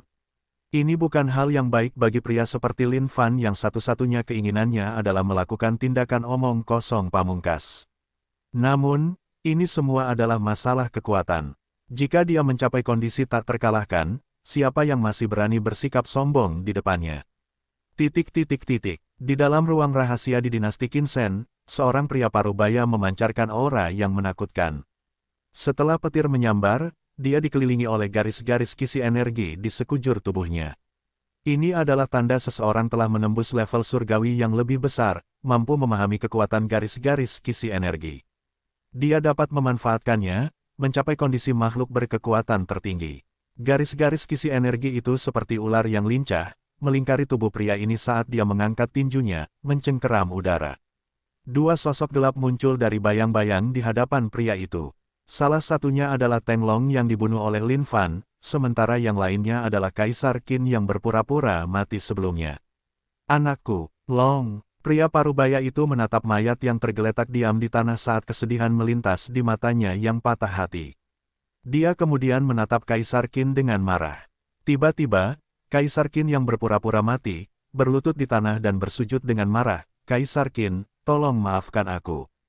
Tolong ampuni nyawaku. Aku sama sekali bukan tandingannya. Hal yang misterius adalah kedua pria ini tampak persis sama. Sampah. Pria yang menguasai garis-garis kisi energi itu menyerang dengan telapak tangannya, menghancurkan Kaisar Qin, yang berpura-pura mati, menjadi debu dengan segera. Menguasai garis-garis kisi energi dunia, keadaan tertinggi. Kaisar Qin meraung dengan marah. Dia meraih dua garis kisi energi tebal dari udara tipis dan menariknya, menyatukannya dengan tubuhnya dengan cahaya aneh. Aura Kaisar Qin menjadi semakin kuat, lebih ganas, dan kuat. Mengangkat telapak tangannya, petir yang menggelegar menyambar dan berderak ke segala arah dengan marah. Kau telah membunuh anakku, jadi aku akan membunuhmu.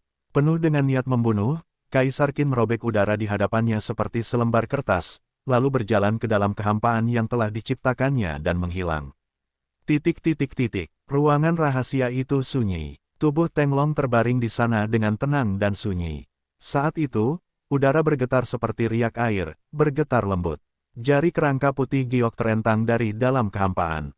Krak, krak, suara retakan kerangka keluar dari dalam kehampaan. Segera, seluruh kerangka putih giok keluar dari kehampaan. Melihat tubuh di tanah, tampaknya tersenyum saat melengkungkan jari kerangkanya yang panjang, memberi isyarat ke arah sesuatu.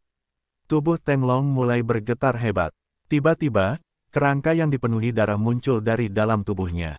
Kerangka putih giok mengambilnya dan melemparkan kerangka Tenglong ke dalam kehampaan, membuatnya menghilang sepenuhnya. Seolah-olah sedang tertawa terbahak-bahak, dua api menyala di lubang tengkoraknya tempat mata dulu berada. Darah mulai mengalir keluar dari dalam kerangka putih giok, dan akhirnya, mengalir ke tubuh Tenglong yang tidak memiliki kerangka. Saat itu, Tenglong, yang telah lama meninggal, membuka matanya tiba-tiba. Di dalam mata itu menyala api yang menyala, yang kemudian menghilang setelah beberapa saat. Tenglong berdiri dan menepuk debu dari tubuhnya. Dia kemudian melihat sekelilingnya. Wajahnya yang angkuh itu menampakkan senyum. Namun, ini adalah senyum yang baik hati dan penuh kasih. Kesombongan dan kemarahan dari sebelumnya telah hilang sepenuhnya. Lin Fan telah berlari di sekitar kota. Dia bisa merasakan aura yang luar biasa menyapu jalan di belakangnya. Tetapi setelah dia terus berlari beberapa saat, Lin Fan berhenti. Untuk apa yang mulia berlari? Astaga, aku seorang pria dengan sistem. Tidak ada yang bisa mendeteksi apapun dariku. Sepertinya dia tidak bisa menemukanku atau apapun, kan? Begitu menyadari hal ini, Lin Fan tertawa kecil. Ia kemudian mencari tempat terpencil dan keluar dari kondisi tak kasat matanya. Setelah memeriksa penampilannya, ia bersih dari ujung kepala sampai ujung kaki tanpa noda darah sedikit pun. Lega, ia kemudian menyelinap masuk dengan tenang bersama kerumunan. Mengenai pria misterius dan kuat itu, Lin Fan bersumpah bahwa jika ia dapat menemukan yang mulia, maka ia pastilah pria yang sangat cakap. Kaisar Qin mencari di seluruh jalan, tetapi tidak berhasil. Melayang ke langit dan melihat ke bawah ke kotanya yang sangat besar, wajahnya muram dan serius. Tidak ada aura, tidak ada sedikit pun jejaknya. Teknik penyembunyian macam apa ini yang dapat luput dari perhatiannya? Kaisar Qin telah menyebarkan kesadarannya ke seluruh kota, mencari terus-menerus. Tetapi tidak peduli seberapa keras ia mencoba, ia tidak dapat menemukan sesuatu yang aneh atau ganjil. Bos, beri aku semangkuk pangsit. Lin Fan duduk di warung pinggir jalan, melambaikan tangannya dan memberi isyarat. Baiklah, segera datang. Semangkuk pangsit yang mengepul dan mengepul dibawa ke Lin Fan. Silakan, Tuan. Lin Fan mengangguk. Sambil mengangkat sendoknya, dia menggigit satu pangsit dengan ekspresi puas. Memem, lezat. Lin Fan menatap ke langit. Pria itu pasti sangat khawatir mencoba mencarinya. Tetapi, yang mulia ahli dalam seni bersembunyi. Menemukan yang mulia semudah itu. Dia pasti benar-benar bermimpi. Pangsitnya sangat lezat, jadi Lin Fan memesan semangkuk lagi. Dia kemudian mengunjungi rumah bordil. Sudah waktunya untuk mengamati kehidupan sehari-hari para gadis yang telah menyimpang dari jalan hidup yang benar. Bab 230, ada hal-hal kuat di depan. Mata penerjemah, Lem Editor, Hites. Keesokan harinya, konvoi keluarga Zhang berangkat. Di dalam kereta yang megah, Lin Fan duduk bersama putra dan putri keluarga ini, menikmati anggur dan percakapan yang nikmat. Tuan Lin memang berbakat, dan saya benar-benar terkesan. Tuan muda keluarga Zhang itu berpenampilan rapi dan bersih. Dia benar-benar terkesan dengan bakat puisi Lin Fan. Kakak, bagaimana kamu bisa berkenalan dengan Tuan Lin? Seorang putri keluarga Zhang bertanya dengan patuh. Dia tidak mengerti bagaimana kedua pria ini bisa menjadi begitu dekat seperti sahabat karib hanya dalam satu malam.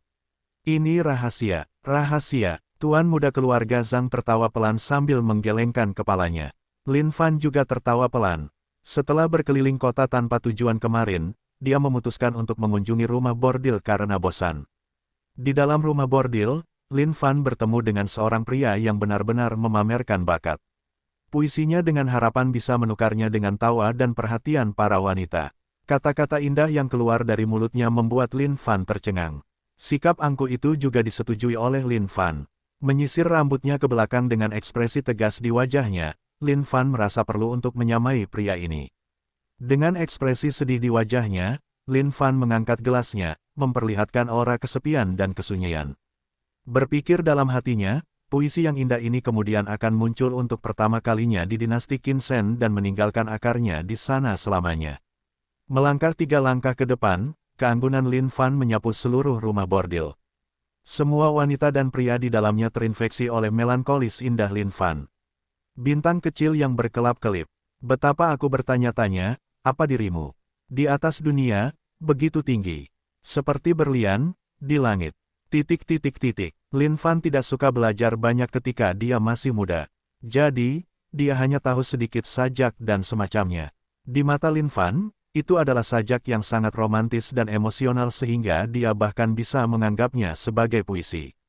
Dan memang, saat ia menyelesaikan puisinya, para hadirin bertepuk tangan dengan ekspresi kagum di wajah mereka. Di tengah gemuruh tepuk tangan, Lin Fan hanya bisa melambaikan tangannya dengan rendah hati.